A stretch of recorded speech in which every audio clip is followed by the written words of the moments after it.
I have 3 children, but none of them asked me what I wanted before splitting the inheritance. I didn't think silence could feel so loud. But when your heart wants to be heard and no one is really listening, even the quietest room can echo with a kind of pain you never knew existed. I'm not angry, not in the way you might think. I've lived long enough to know that anger fades, but disappointment, that sits with you. It doesn't shout. It just stays. I raised 3 children, fed them, protected them. I let them grow wings even when it hurt to let go. I celebrated their victories and stood quietly behind their choices, even the ones I didn't understand. I gave them my time, my energy, my everything. And I did it gladly. That's what being a parent is. You give. You give so much. Sometimes you forget how to ask for anything in return. And maybe that's where I went wrong. When the time came for talks about inheritance, property, legacy, words that sound so official but carry pieces of your life, I wasn't asked, not truly. Decisions were made. Things were divided. I watched them plan, arrange, agree, disagree, all around me. As if I had already left the room. As if I had already left this world. They're not bad children. They love me in their own ways. I know that. But love without listening is a quiet kind of heartbreak. And in those moments, I felt like a name on a document, not a mother. Not someone whose memories still live in these walls, whose hands once built the very life they now hold in their own. I'm sharing this not to blame, but to be honest. Because I know I'm not the only one.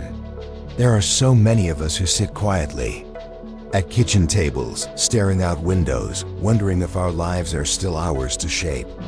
We don't want much, just to be seen, just to be asked, even once, "Mom, what do you want?"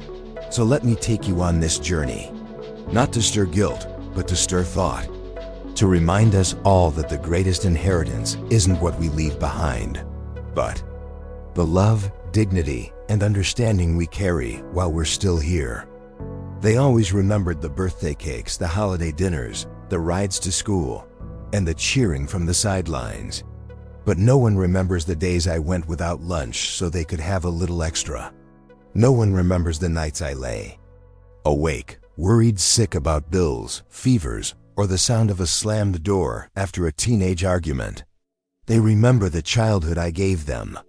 They just don't always remember the cost. I never asked for credit. I never wanted praise. But when people talk about sacrifice like it's something grand and theatrical, I want to shake my head. Because the truth is, sacrifice is often small, quiet, daily. It's wearing the same winter coat for 7 years while making sure each of your children had a new one. It's taking the late shift because school trips needed to be paid for. It's choosing not to remarry after being widowed because you were scared someone else wouldn't love your children like you did. I used to think they saw it. Not because I said anything, no, I didn't dare, but because I believed love came with a kind of radar. That maybe they just knew that when they grew up, they'd look back and say, "Mom really gave everything, didn't she?" But time passed, they moved out, moved on, and the sacrifices melted into the background, like the music that played while their lives unfolded. Background noise.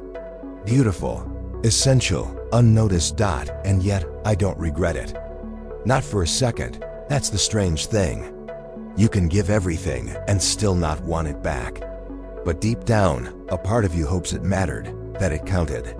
That when the big decisions of life come, like what happens to the home you built, they'd pause and remember who gave it meaning. It started with a conversation I wasn't a part of. I walked into the room, and they quieted down. Not in a malicious way, more like they assumed I wouldn't be interested. Or maybe they thought I shouldn't have to worry about it. But the truth is, that silence, it hurt more than if they'd shouted in my face. They'd been discussing the house. My house, the one their father and I bought when we could barely afford the down payment. The one where we celebrated birthdays, grieved losses, grew a garden, made a life. And now it was a property to be handled. I listened. Not fully invited, not entirely excluded. They talked about who would take what, how it should be split, what made the most financial sense. I sat on the edge of the couch, hands folded, trying not to cry at the realization that I had become a silent detail in my own story. Weren't cruel, they just didn't ask. You don't think about this when they're young. You think about scraped knees and college tuition and late-night talks in dimly lit rooms. You don't think, one day, your children will talk about your life like it's paperwork to be filed. There was no yelling. No dramatic scene.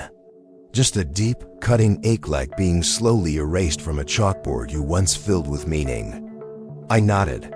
I smiled when they made decisions. I even said, that sounds fair, though my heart whispered, but what about what I want?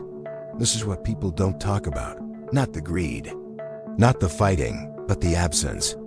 The absence of being seen, of being included, of being asked. I didn't want everything. I didn't need special treatment. I wasn't waiting for a spotlight. I just wanted to be asked. I wish they had sat me down not to inform me of decisions, but to invite me into them. I wish they had said, Mom, we've been thinking about the house. But before we go any further, what matters most to you? It's not about the money. It never was. What mattered was memory. What mattered was meaning. That swing set in the backyard. It's where they first learned to fly without falling. That old rocking chair, it cradled them through fevers and fears. The photo albums tucked away in the hallway closet, they hold stories only I remember how to tell. I wanted to tell them, I'm not done yet. I still want to wake up here. I still want to walk barefoot through this kitchen and make coffee, where your father and I danced on Sunday mornings. I want to invite you over, to laugh in the living room, to sit at the same old table and feel, even for a moment, like we are still whole. But they never asked. And I didn't volunteer. I thought maybe they'd come around. That maybe they were just caught up in logistics and would realize later. But later came and went. Decisions solidified. Papers were signed. And the house that held my soul became a set of keys being passed from hand to hand. There's a kind of grief in being left out of your own goodbye. A strange hollowing that no legal form can fill. And it's not that I wanted to keep everything. It's that I wanted to keep meaning alive. I wanted to be asked, not to be obeyed, but to be heard. Because sometimes what people really want isn't to change your decision. They just want to matter in the making of it. For a while, I let the silence do the talking. I smiled at the calls, nodded through the visits, but inside, I had built a small room for the Aka place where I kept all the unsaid things. It's hard, you know, pretending you're fine when your heart still glances at that hallway wall where every growth chart pencil mark used to be. Hard, not because of the house, but because of what it stood for. But I also knew this: if I clung too tightly, I would disappear beneath the weight of what no longer was. So I didn't fight to keep the keys, I fought to keep myself. I fought to stay kind, to stay soft, to not let resentment win. Letting go didn't happen all at once. It came in waves. One morning I woke up and chose to box the photos myself, placing each one with both care and courage. I whispered thank yous into every corner of the house, as if the walls had ears. I stood on the front porch one last time and watched the wind move through the trees like a quiet blessing. And then I left, but I didn't leave empty.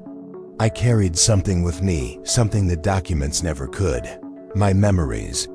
The ones no one could divide, no matter what they signed. I started building new routines. I planted herbs outside my new window. I found the old radio and played the same Sunday morning songs. I called friends I hadn't spoken to in years.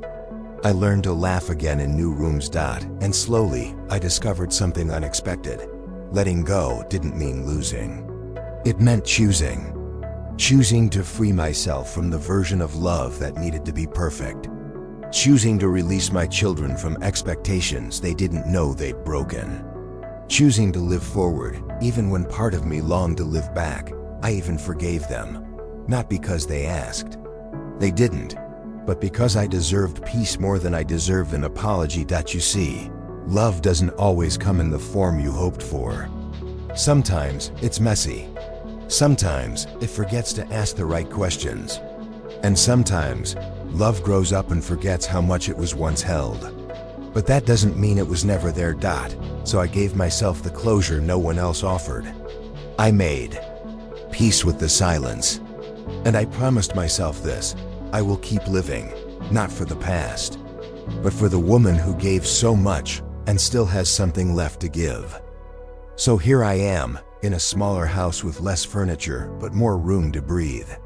The echoes here are different, not of children running through the halls, but of new mornings, new recipes, new quiet joys I never gave myself before. I still love my children. That never changed. I still pick up the phone when they call, and my heart still swells when I hear their voices. But I no longer wait for them to ask what I want. I ask myself now. And I listen, because the truth is, for many of us, the later years of life are not about what we pass down in our will.